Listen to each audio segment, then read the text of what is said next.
Gising na aking physical at spiritual. Hallelujah! Wow! Sabi mo nga, tagumpay! Isa pang malakas na sigaw, tagumpay!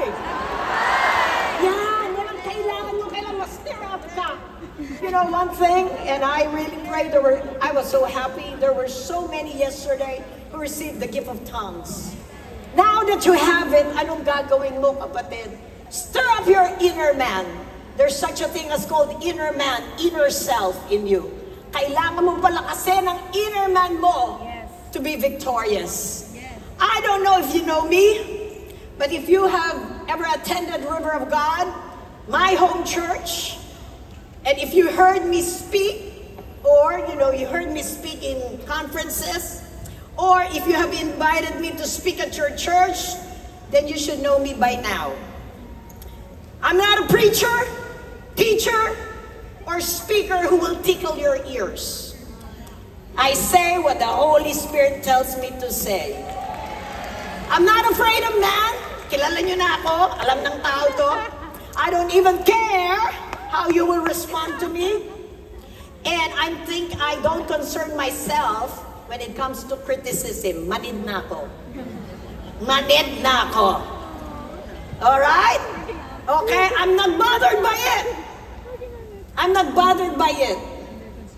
What I care about is what God will tell me. I always want to please God. I would rather please God than please men. Do I hear an amen? Amen. Ang Panginoon lang ang ating pasisiyahin. Yes.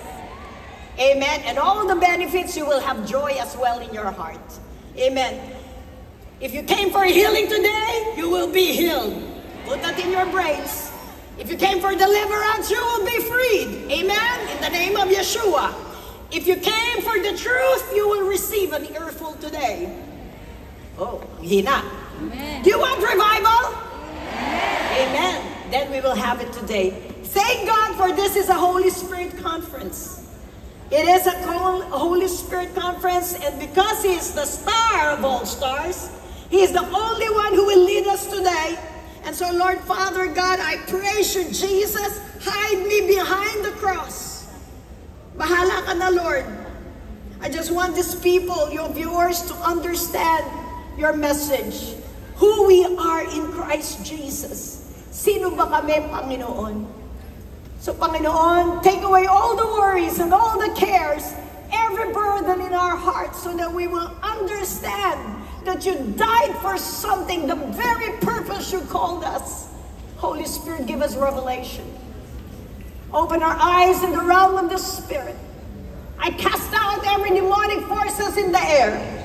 I cast it out now in the mighty name of Yeshua. Thank you, Jesus. Thank you, Lord. Amen and amen. Palakpakan natin ang Panginoon. Can you hear me out there? Thank you, Jesus. You know, I'm here to encourage you to advance the kingdom of God. Kailangan nating, alam mo ba na ikaw ay pinili? Ang hina? Kailangan nating isulong ang kaharian ng Diyos. We are in the last days of the last days, and our time is so limited. Time is of the essence. Importante ito.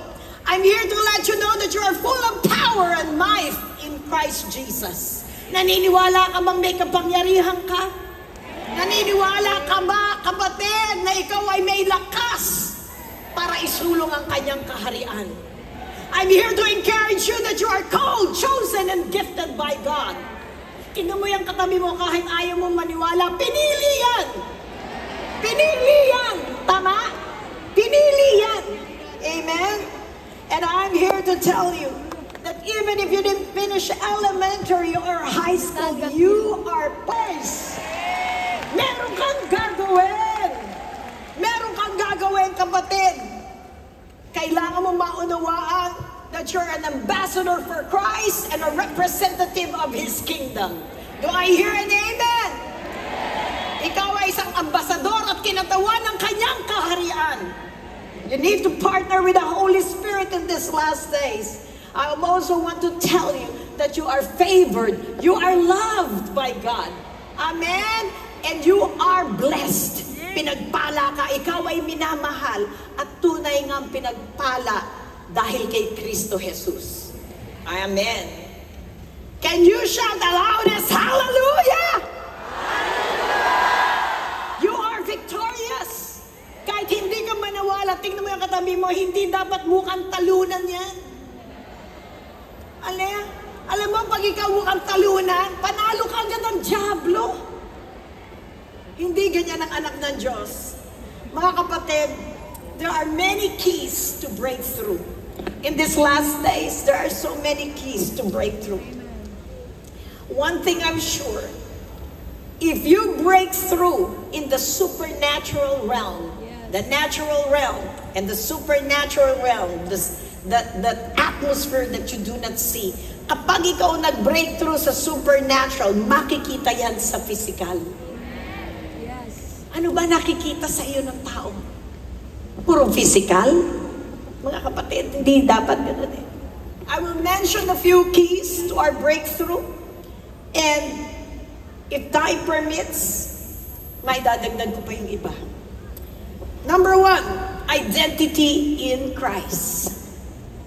If you're taking notes, kasi hindi naman to online, Genesis 1:26, then read with me. Then God said, let us make man in our image according to our likeness. Let them have dominion over the fish of the sea, over the birds of the air, and over the cattle, over all the earth, and over every creeping thing that creeps on the earth. Wow, Pastora, you're in the beginning. Oo, kaya mahaba ito. Makinig ka. Okay? Hanggang makarating tayo sa Revelation para maunawaan mo kung sino ka. Amen? You know, the Godhead, Father, Son, and the Holy Spirit decided to make man and woman in their likeness, in their image. They were both created to rule and reign over God's creation. Nabasa niyo na ba ito sa Bible? O nga, hanggang ano ka lang eh, Genesis. The mandate, ang utos, is for both man and woman in the beginning. The order of commissioning was both for them. Binigyan sila ng equal footing. Hello? May unity. They were joined together as a whole. Lalaki at babae, parehong binigyan ng pantay na katayuan. Do I hear an amen? Amen. Thank God that my church recognized women preacher. Hallelujah! And the same thing, the same mandate, ibinigay sa Great Commission. Matthew 28:18-20. And Jesus came and spoke to them, saying, all authority has been given to me in heaven and on earth. Go therefore and make disciples of all nations. Nagdi-disciple ba kayo? Baptizing them in the name of the Father and of the Son and the Spirit. Teaching them. Nagtuturo ba kayo? To observe all things that I have commanded you. And lo, I am with you always, even to the end of the age. So ang babae at lalaki at lahat ng anak ng Diyos ay binigyan ng kautusan. Okay? Na isulong ang kaharian. Go! Sabihin nyo, go! Tell your neighbor, advance the kingdom of God. I would rather have a microphone, please. This one is bothering me. Can you give me a microphone? Excuse me. Give me another microphone. Alright, nag-iba kasi ang ano natin.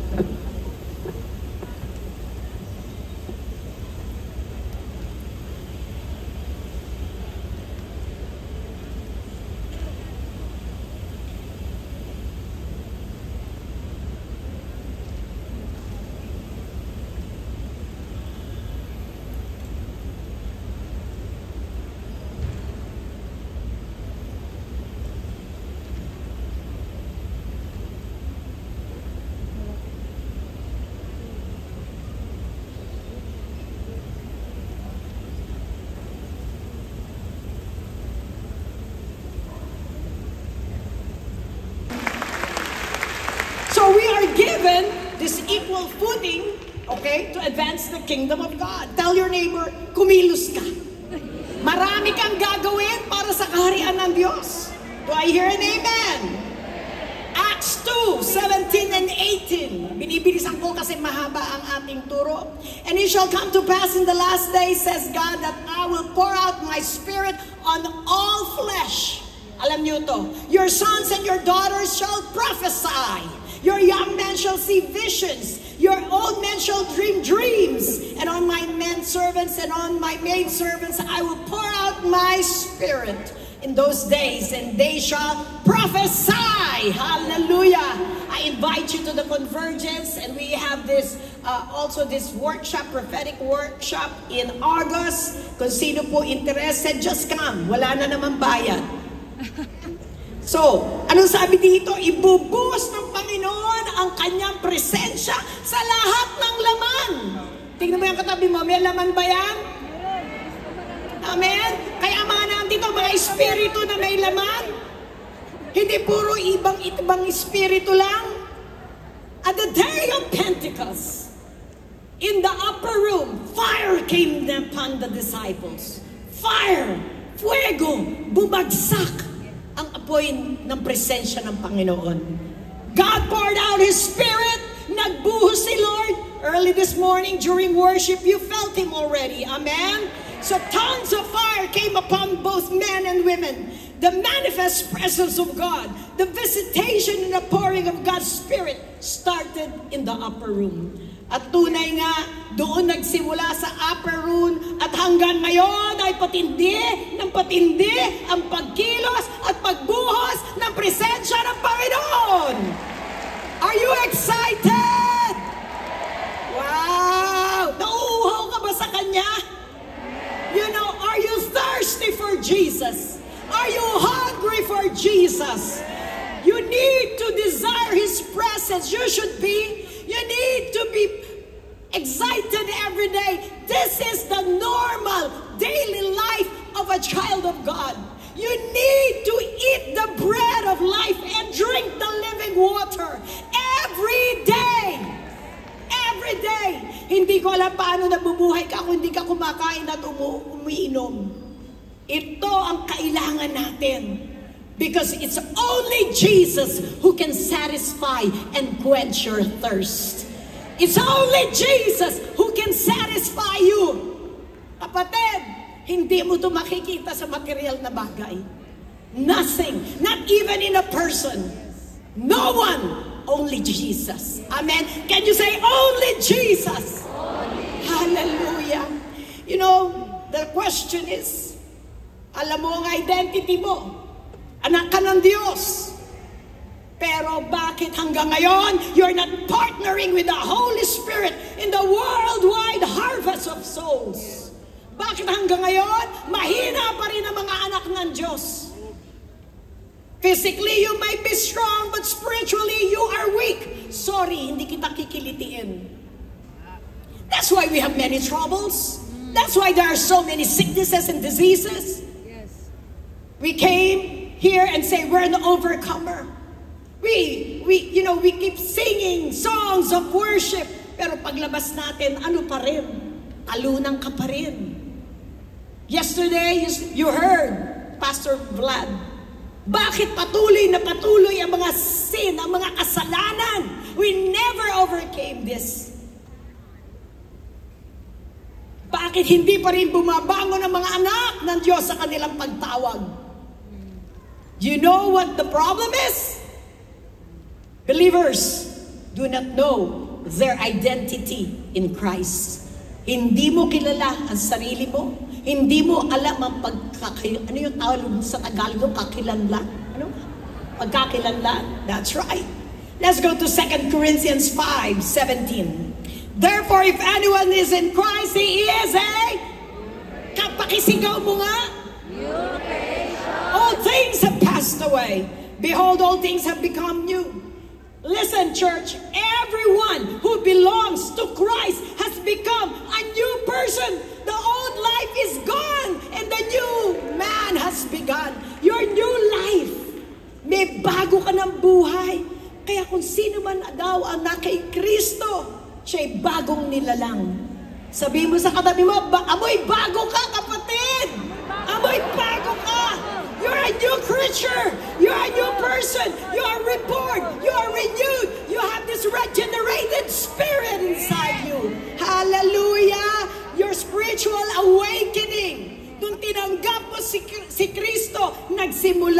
ang bagong buhay sa iyo. Amen? Are you excited to have this new life? Binigyan ka ng bagong pagkakataon. The old man is dead. Huwag mo nang i-resurrect, patay na yan.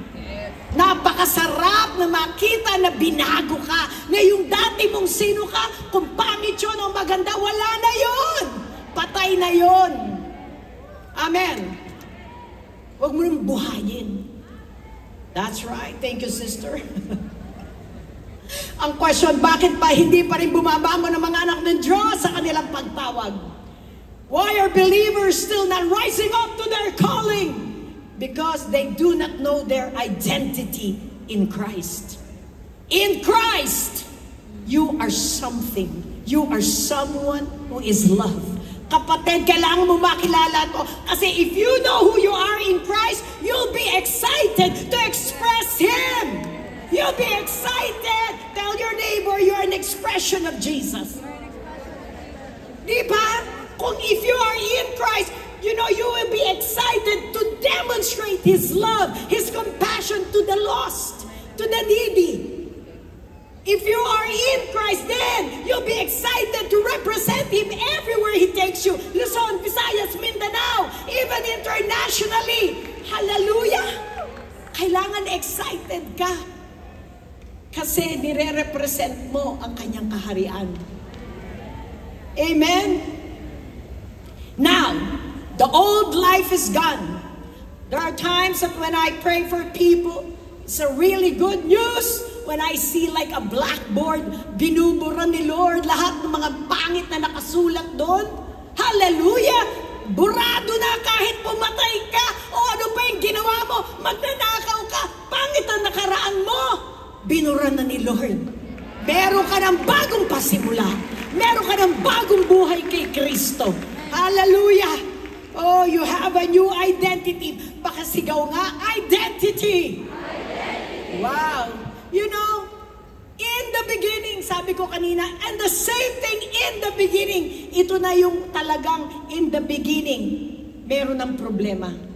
Genesis 3, Eve was deceived. Alam natin to. Genesis 3, 1-5. Now the serpent was more cunning than any beast of the field, which the Lord God had made. And he said to the woman, has God indeed said you shall not eat of every tree of the garden? And the woman said to the serpent, we may eat the fruit of the trees of the garden, but of the fruit of the tree which is in the midst of the garden, God has said, you shall not eat it, nor shall you touch it, lest you die. Verse 4. Then the serpent said to the woman, you will not surely die, for God knows that in the day you eat of it, your eyes will be opened, and you will be like God, knowing good and evil. What a deception. Yeah. Hindi ka mamamatay, sabi ng demonyo. Hindi ka mamamatay sa physical, pero mamamatay ang iyong spiritual. Yeah. At kayo ay magiging kagaya ng Diyos, sabi dito, na nakakakilala ng mabuti at masama. In the beginning, there's already a problem with identity. Eve was strict. She was strict. Eve had no idea that she is actually already like God. Parang hindi maniwala. Was she not like God? Ang sabi in Genesis 1:26, then God said, let us make man in our image. Diba? Into according to our likeness, and let them have dominion over the fish of the sea, over the birds of the air, and over the cattle, and so on. Nakita mo, sinabi ng Diyos, lalangin natin ang tao sa ating larawan. Sinabi ng Diyos, sa ating wangis. Kamukha mo, magkaroon sila ng pamamahala sa lahat ng ginawa ng Panginoon. Hindi ba sila kawangis at kalarawan na ng Diyos? Pero ano ang ginawa ng Diablo? They were like God. But the evil one says, you will be like God. But they were already created in His image and likeness. They were given dominion, authority over creation. But Satan, our enemy, deceived and tricked them. And up to this moment as I speak, humanity is being deceived. Hanggang ngayon, niloloko ng kalaban ang ating mga kapatiran, even in the church and outside. There is still an ongoing identity crisis worldwide and even in the church because you do not know your identity. Look around you. Kung hindi ba naman may identity crisis, yung babae gusto maging lalaki at yung lalaki gusto maging babae. Di ba grabe? Sabihin mo sa katawin mo, pinalaya ka na. Amen? Pinalaya ka na. If you came here to know who you are, kahapon, nag-deliverance na tayo, isipin mo, pinalaya ka na. Amen? You are a new man, a new life has begun. You are no longer a sinner, but the righteousness of God in Christ is in you. You are no longer a slave, but a free man in Christ. Pinalaya ka na. The first Adam messed it up, but the last Adam, Jesus paved the way. He paved the way for your reconciliation. He paved the way for your restoration in the original position of dominion and power and authority in Christ. Ibinalik ka ng Panginoon sa dating original design mo. Hallelujah! Oh, praise you, Jesus. Hindi ba magandang balita yan? So ano ang pumipigil sa iyo para hindi mo to ibahagi? Sabi ko sa iyo, magigilty ka ngayon eh. 2 Corinthians 5:21, for He made Him who knew no sin to be sin for us, that we might become righteousness of God in Him. God gave Jesus to pay for our sin. Kita mo yan? Para daw sa ating kapakanan. Ginawa niyang may kasalanan siya na hindi nakakakilala ng kasalanan upang sa Kanya tayo'y maging katuwiran ng Diyos. Wow, you are the righteousness of God in Christ. Galatians 4:4-7. But when the fullness of the time had come, God sent forth His Son, born of a woman, born under the law, to redeem those who were under the law, that we might receive the adoption as sons. And because you are sons, God has sent forth the Spirit of His Son into your hearts, crying out, Abba, Father. Verse 7, therefore you are no longer a slave, but a son. And if a son, then an heir of God through Christ. Sabi mo sa katabi mo, anak ka ng Diyos. Pinalaya ka na. Sinugo niya ang espiritu ng kanyang anak na nananahan sa iyong puso ngayong kapatid. Anak ka at hindi ka alipin. Ikaw ay pinalaya na. Ikaw ay tagapagmana. Hallelujah! You are an inheritor of the kingdom. You are co-heir with Christ Jesus. Bakit para kang lagi malungkot? Kasi gusto mo makita mo dito sa lupa. Hindi ka para dito. You need to know your origin. You were created from above. That's where your citizenship is. No matter what happens, you will go back to your original. Ginawa ka lang. You need to know where you came from. You are a created one. Pero masyado mo ini-enjoy itong mundo? Wala. If you are truly God's son, then you have the Spirit of the Son, Jesus, in your hearts. Nananahan sa iyong puso ang Panginoong Jesus. He gives you the right, the ability to cry out, Daddy, Ama, Abba. Huwag kang mahiya. Huwag kang mahiya. Siya ang iyong Ama. Kasi pag tinatawag mo siyang Father, Daddy, Abba, it speaks of intimacy. It speaks of sonship. Amen? Anak ka niya, di ba? So bakit ka mahihiya? Ikaw ay anak ng Diyos at hindi ka naalipin. Kung gayon man, ikaw din ay tagapagmana. Bakit hindi ka lumalapit sa iyong Ama? You're now a new creation. Because you are now a new creation. You are a child of God. You should be moving in a higher life. Yes. Itaas mo ang pagtingin mo sa iyong sarili, kapatid. Yes. Dahil anak ka ng hari. Amen. You are the child of the King of all kings, of the Lord of all lords, the creator of the universe. Nothing can touch you. Your daddy God, your father God is watching over you. Pwede kang lumapit anytime because you are now back to your original position of dominion and power. Kapatid, the door, the veil is already open. Don't be shy. Go to Him anytime. He's always listening, watching over you. Hallelujah. Dahil ikaw ay anak na ng Diyos, huwag mo ibaba ang sarili mo. You don't need to live a lower life.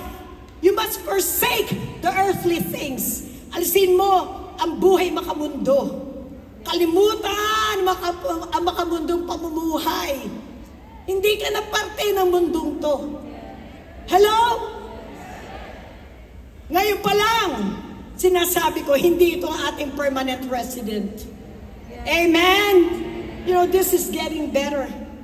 God sent the Spirit of His Son into your hearts. Romans 8:16. The Spirit Himself bears witness with our spirit that we are children of God. And if we know that we are sons and daughters of the living God, it is the witness of the Holy Spirit within us. Nagmamatter yan, importante yan. Meron kang peace sa loob mo na ikaw ay anak ng Diyos. Amen? The word says, and if a son, then an heir. Grabe progression, ano? We are set free from slavery. Then we are declared sons. We are adopted into God's family. Then as sons, we are made heirs. Saan ka nakakita? And we have inherited God Himself. Earlier, yesterday and this morning, the house of God is in you. You are the house of God. You are the temple of God. Amen? Naniniwala ka ba? Number 2, renew your mind. Yes. I'm telling you, the number one problem you're not having a breakthrough is you do not know who you are in Christ. Your identity. Number 2, inuutusan tayo ma-renew ang ating isipan. Renew your mind. Colossians 2:6-10. As you therefore have received Christ Jesus the Lord, ano sabi diyan? So walk in Him. Rooted and built up in Him and established in the faith. As you have been taught, abounding in it with thanksgiving. Beware, lest anyone cheat you through philosophy and empty deceit, according to the tradition of man, according to the basic principles of the world, and not according to Christ. For in Him, in Jesus, dwells all the fullness of the Godhead bodily. And you are complete in Him, who is the head of all principality and power. Kapatid, sabi sa salita, lumakad kayo na ayon sa Kanya. Umugat daw tayo na nakatayo sa Kanya para maging matibay ang ating pananampalataya. At sa Kanya, kay Jesus, naninirahan ang buong Godhead na nasa atin na. Because it's in the bodily form, sa Kanyang katawan. Wow! Look at this. That is, Paul advises us to walk in Him. That is being consciously aware. Kailangan conscious ka, aware ka, na talagang nilalakaran mo, sinusundan mo siya. That's why you are following Jesus every day. You are a follower of Him. Kailangan ganun kayo. Gusto mo ba magtagumpay? You need to follow His footsteps. Every day, intentionally, i-discipline mo ang puso mo, ang isip mo, ang buhay mo. You walk with Him. Yes. Acts 17:28, for in Him we live and move and have our being. Hiwalay sa Panginoon, wala ka. Yes. Hiwalay. At sabi dito, be rooted. Mumugat ka daw and built up and be established in your faith. Parang isang binhi na itinanim. just like a seed that is sown, you need to take roots. Kailangan umugat ka, kailangan mag-spread out ka, kailangan maging malalim ka. You go deeper and growing every day. Baliwala kung hindi mo ito ginagawa. Meron kang nang binigay na bagong buhay sa'yo. Huwag mong sayangin. The problem with many Christians, they base life on feelings, emotions, circumstances. They use their logic, their flesh. Kung ano yung flesh na dinidikta ng kanilang laman, yun ang ginagawa nila. Nakakalungkot. When you live a life this way, lagi mo pinakikindigan ang laman mo, lagi mo pinakikinggan yung damdamin mo, masyadong makamundo ang pag-iisip mo, kapatid, hindi mo makikita ang transforming power of God because it ignores the renewing of the mind. Hindi niya pinakikinggan ang banal na espiritu, so ano nangyayari? Walang nababago. Dahil anak ka ng Diyos, hindi ka dapat makiayon. Hindi mo kailangan mag-align sa mundong ito. Hindi ka anak ng mundo, anak ka ng Diyos. Mamuhay ka base sa salita na binabasa mo araw-araw. Sana nagbabasa tayo. Kapag makamundo ka ang mamuhay, hindi mo makikita, hindi mo mararanasan ang pagbabago na ginagawa ng banal na espiritu.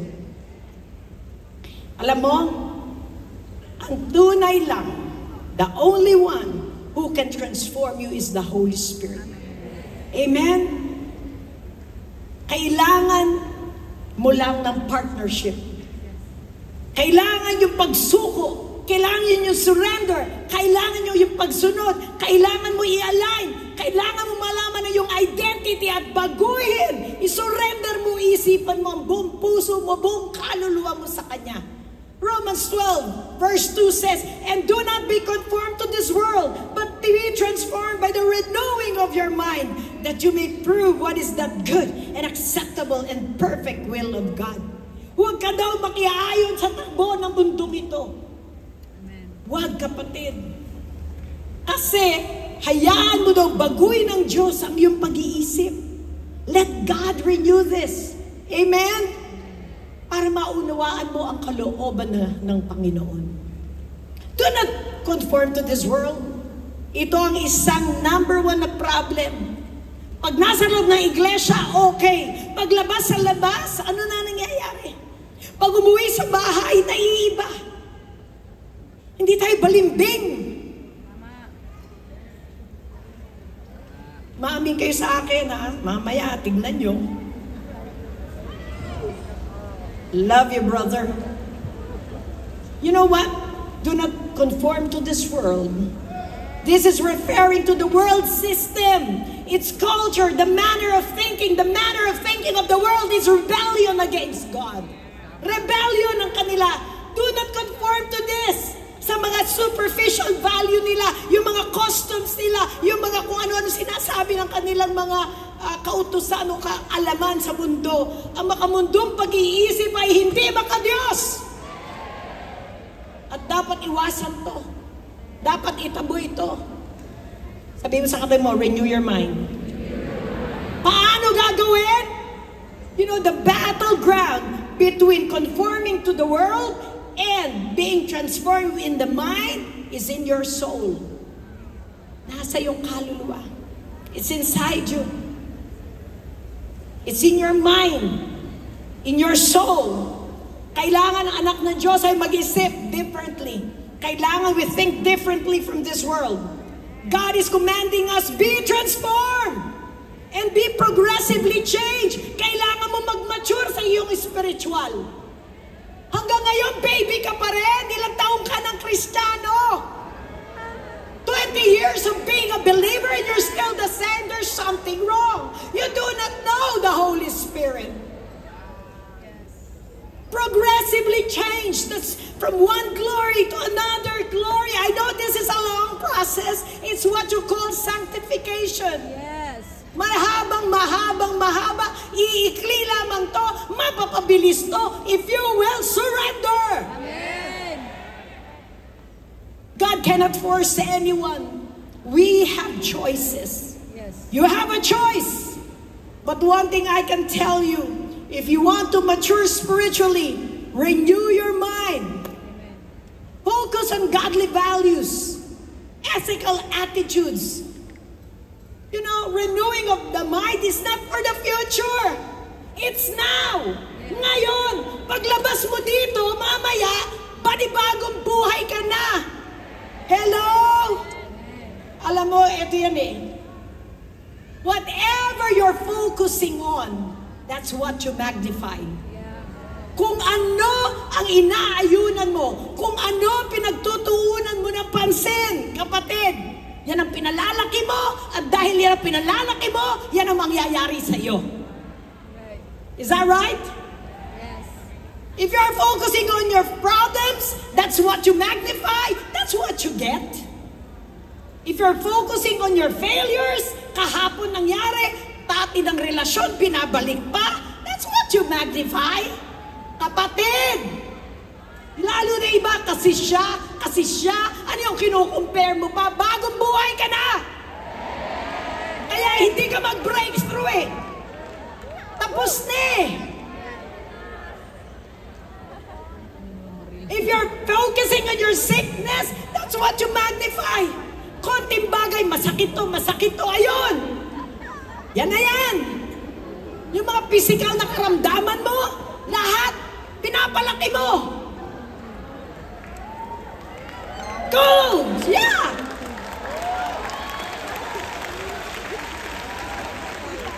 Diba? Tuwan-tuwa naman ang Diablo. Kasi, naloloko ka niya. Whatever you're focusing on, that's what you magnify, and definitely that's what you will get. Magnify Jesus in your life! Amen!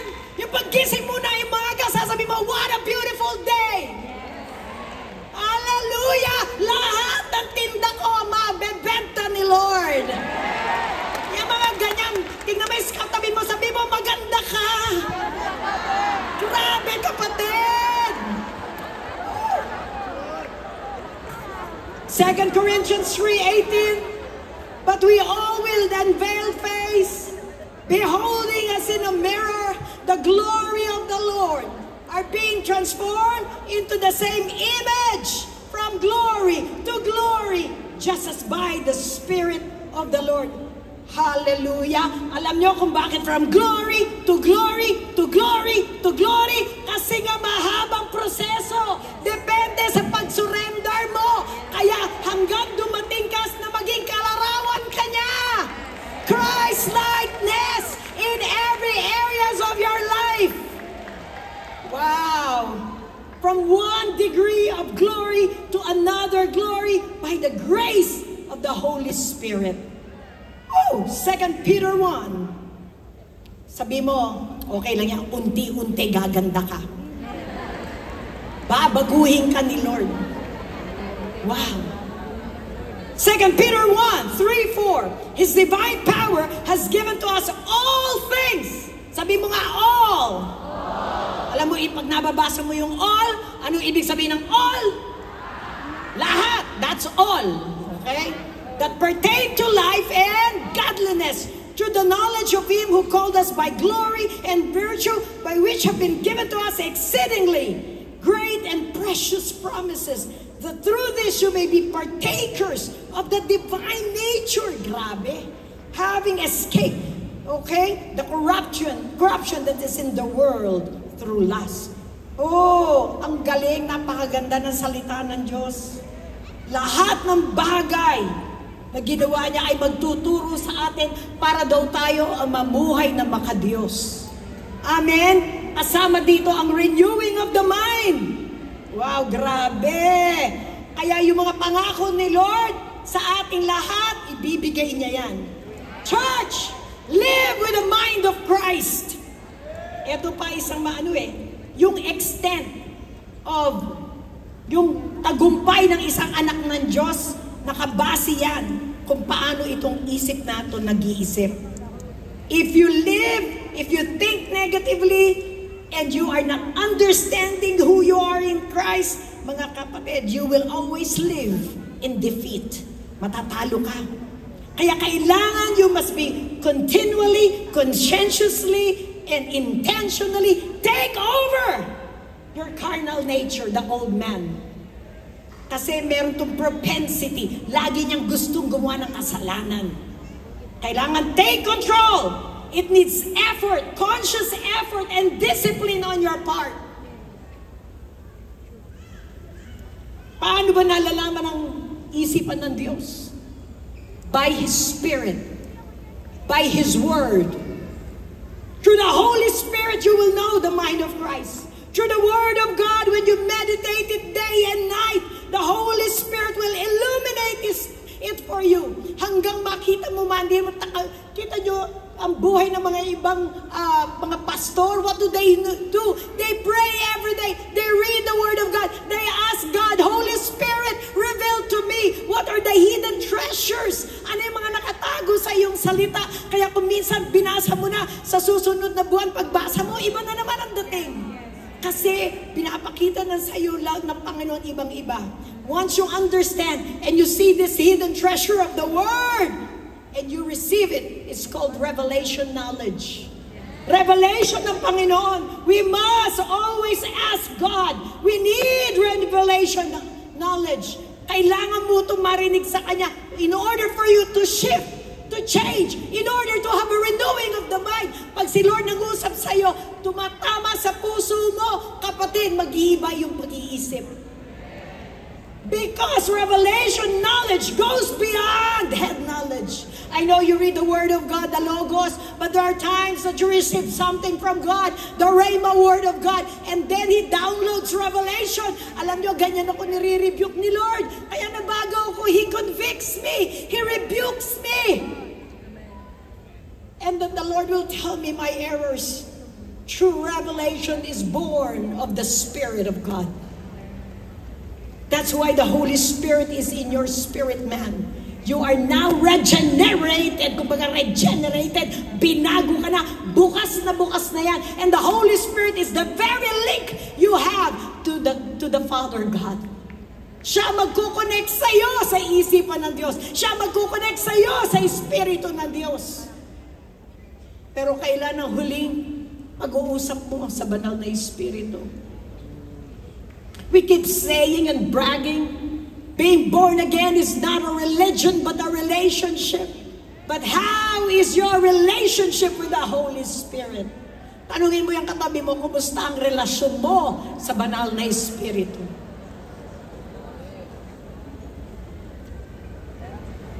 As we bring our mind into submission to God's thoughts, God's will, God's purposes and desires, alam mo kapatid, mababago ka. Yung desire ng Panginoon, yun ang magiging desire mo. The will of God will also be your will. Because you will align. Mahihiya ka.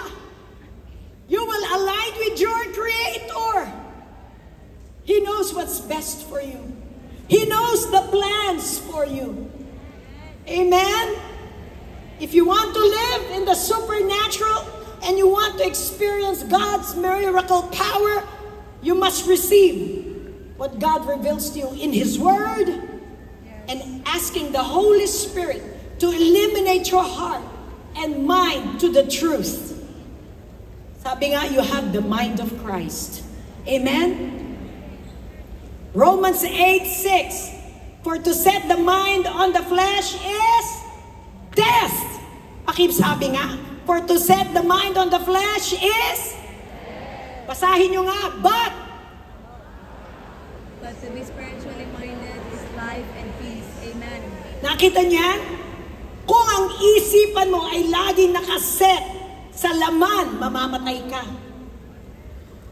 But to set the mind on the Spirit is life and peace. May kapayapaan ka ba sa puso mo ngayon? Hello? These two will never agree.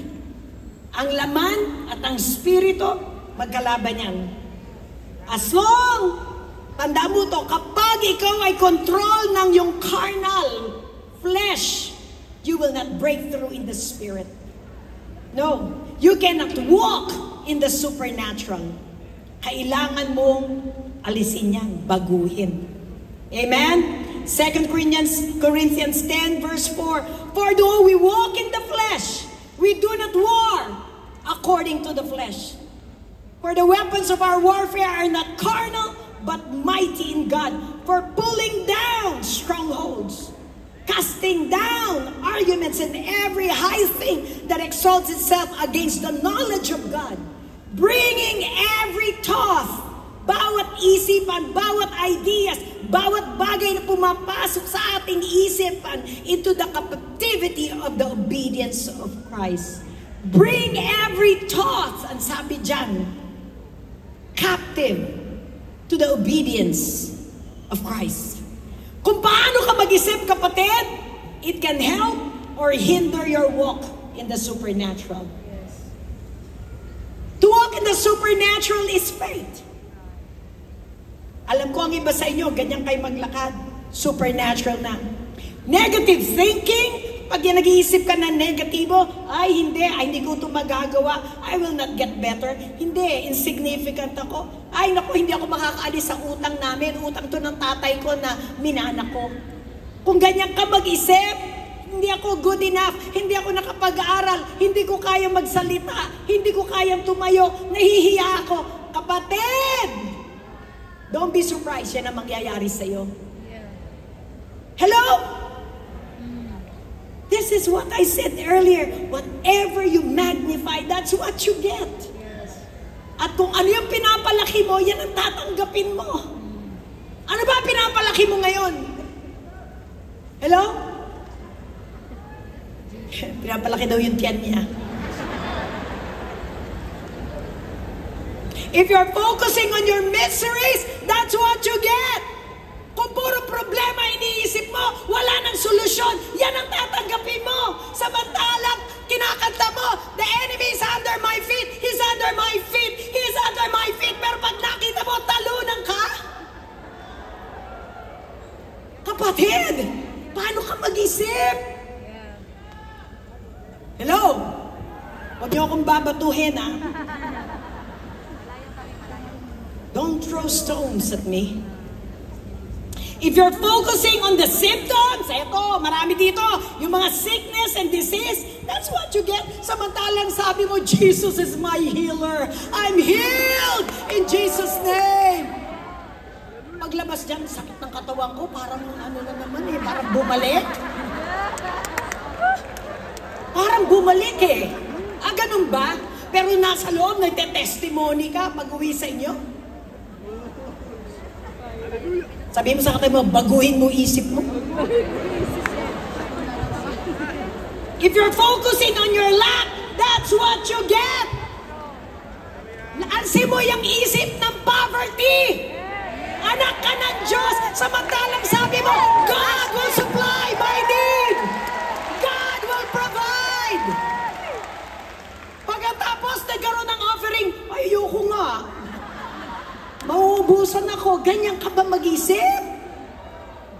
God, Lord, help us. That's what you get, lack and poverty.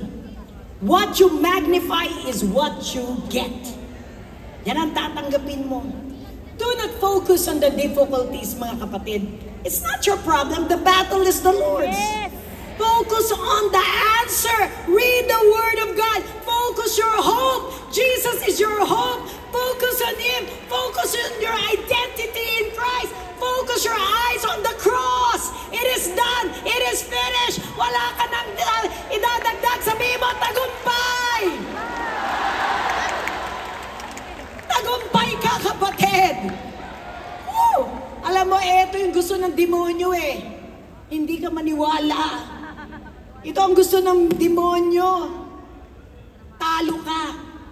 You focus on the finished work of Jesus. Tapos na yan sa cross. Nothing to add. If you believe, you will receive. If you got to understand this. you will receive if you believe. Tatanggapin mo yan kung naniniwala ka. Hindi ka pababayaan ng Panginoon. Amen! Proverbs 23 verse 7, For as he thinks in his heart, so is he. For as a man thinks it in his heart, so is he. Ano ba iniisip mo? You have the mind of Christ. Is there nothing hard for God? Nothing is impossible with God. His hand is not too short na hindi kanya kayang abutin. Kayang-kaya kanya. At kayang-kaya kanyang baguhin dahil kailangan mo lang mag-surrender sa kanya. Hallelujah! Let me add this to you. You got to take dominion and authority over every word that you speak. Lahat ng dinideklara mo, every declaration, you got to change it. Renew your mind. Kung ano nasa puso mo, yan ang lalabas. Tama? You know, after you think, you meditate before you say it. Kailangan i-meditate mo. Ito ba ay kalugod-lugod? Is this noble? Is this beautiful? Is this something that will be positive? Kung negative, stop! Walang magiging maganda, walang idudulot na maganda kung puro negatibo ka. Refuse to speak words of unbelief. Refuse to speak words na parang puro hindi mangyayari. Unbelief, doubt, fear. Yan ang mga kalaban ng isang anak na Diyos eh. Because this will block your breakthroughs. Instead, sabi ng Proverbs 4:23, keep your heart with all diligence, for out of it spring the issues of life. Guard your heart. Ingatan mo, keep watch of it. Guard your heart. Prepare your heart. You know, you need to be intimate with the Lord. How do you do this? When you're intimate with Him every day, daily communion, worshiping Him, aligning your soul, your mind, your will, your emotion with His Word and the Holy Spirit, this body follows. Kapatid, itong nakikita mo, laman lang yan. Ang tunay na ikaw ay yung Espiritu mo, the Holy Spirit, the Spirit in you is what is real. Kaya pag namatay tayo, baliwala ito. Wala. You will go back to your Creator. Sabi ng Panginoon, believe in me. Believe in me. Diba? And then Paul will say, walk in Him. Binasa natin, walk in Him. You are complete in Him. You are complete in Him. If you believe in Him, He is in you. You walk with Him. Sumabay ka sa Kanya araw-araw. You are complete in Him. Punong-puno ka na. Wala ka na. Kompleto ka na. Wala ka na idadagdag. Then, the renewing of the mind. This mind will follow everything. Amen? Sabi mo sa katabi mo, renew your mind. Number 3, abide in Christ. I'm giving you 4. The last one is intimacy. I don't know if I have time. Abide in Christ. Abide in Christ. Remain in Christ. Manatili ka. John 15, 1-8. One of my favorite verses. I am the true vine. Sabi ng Panginoon, and my Father is the vine dresser. Every branch in me that does not bear fruit, He takes away. And every branch that bears fruit, He prunes, that it may bear more fruit. Nagtataka ka? Bakit parang laging masakit? He cuts off. He wants you to be more fruitful. You are already clean because of the word which I have spoken to you. Abide in me and I in you. As the branch cannot bear fruit of itself unless it abides in the vine, neither can you unless you abide in me. Verse 5, I am the vine, you are the branches. He who abides in me and I in him bears much fruit. For without me, you can do nothing. Hiwalay sa Panginoon, wala kang magagawa. If anyone does not abide in me, he is cast out. Wow. As a branch and is withered, and they gather them and throw them into the fire, and they are burned. Verse 7, if you abide in me and my words abide in you, you will ask what you desire, and it shall be done for you. By this my Father is glorified, that you bear much fruit, so you will be my disciples. Kung mabunga ka raw, alagad ka niya. So you will be my disciples. Kung ikaw ay mabunga, tingnan mo yung katabi mo, mabunga ba yan? Ang Panginoon ang tunay na puno. At ikaw ay sanga lang. Nilinis ka na daw niya sa pamagitan ng kanyang mga salita at ang banal na Espiritu ang nagbabago sa iyo. Manatili kayo sa akin, sabi ng Panginoon, at mananatili ako sa inyo. Siyempre, if you remain in Him, He will remain in you. If you push Him back, ano mangyayari? Ayaw niya na pinipilit ka. He's a gentleman. Ako ay ang puno ng ubas at kayo ang mga sanga. Ang nananatili sa akin, ako sa kanya, ang siyang magbubunga ng sagana. Fruitfulness. Kasi wala kayong magagawa kung kayo'y hiwalay sa akin. Wow! Kita mo yan? Jesus Christ, the Son, is the tree or the vine. Siya yung puno. He is the center of God's economy. Siya ang embodiment ng lahat ng kapangyarihan, lahat ng kayamanan, all the riches of the Father. Sa Tagalog, si Jesus ang sentro ng ekonomiya ng Panginoon. Lahat ng kayamanan ng Ama. The Father is the vine dresser. He cultivates. He works out everything into the Son. Ang Ama, ibinibigay sa anak. Ang anak, nananahan sa iyo. So galing sa Ama, every good and perfect gift comes from heaven above to you, right? And to Jesus and to you. At ito ang sasabihin sa iyo, kaya sinasabi, you are co-heir, you are son, you are no longer a sinner nor a slave, from the Father to the Son and to you. Naintindihan mo ba ito? Kaya kailangan mo maunawaan ito, kapatid. The Father is the vine dresser. Lahat ng meron siya, ibinibigay niya sa kanyang anak. Ipinapahayag niya sa kanyang anak. At corporately, ibinibigay niya ito sa mga branches. Tayo ang branches. He is the head and we are the body. Amen? Tayo ang mga branches. Sila yung puno. You know, in the prophetic, we see the tree is by the water, by the river. Ang ugat niya umiinom sa banal na Espiritu. You are a tree too. But Jesus in His physical, He was the tree and we are the branches. We are commanded here, abide in me and I in you, as the branch cannot bear fruit unless it abides in me. Kailangan mong manatili sa Kanya para ka bumunga. Do I hear an amen? Remain in Him, abide in Him, and He will remain in you. Jesus is telling all of us, be permanently connected, attached to Him. Do I hear an amen? Para ikaw, so that you will bear fruit. Fruit that will last. Lasting fruit. Connection ang kailangan mo. Kaya nga lagi kong tinatanong, kumusta relasyon mo sa Kanya? You need to cultivate. You need to go deeper. You need to be intimate with Him. You must remain attached to the vine to bear fruit. Paulit-ulitin ko to. Ano ba itong mga prutas na to? Ano ba itong mga bungang to? This is the moral characteristics of our Christian life. Bearing fruit refers to the divine and godly characteristics of Jesus and His life. Kailangan makita sa atin Christ-likeness. Sabi mo, Christ-likeness! Kailangan maging Christ-like ka sa lahat ng bagay. In every way. In your talk, in your walk, in your life, the way you think. Hallelujah! Kung gusto mong mamunga ka, kailangan mong magkaroon ng mga katangian ni Kristo. Katangian ng mga ni Kristo.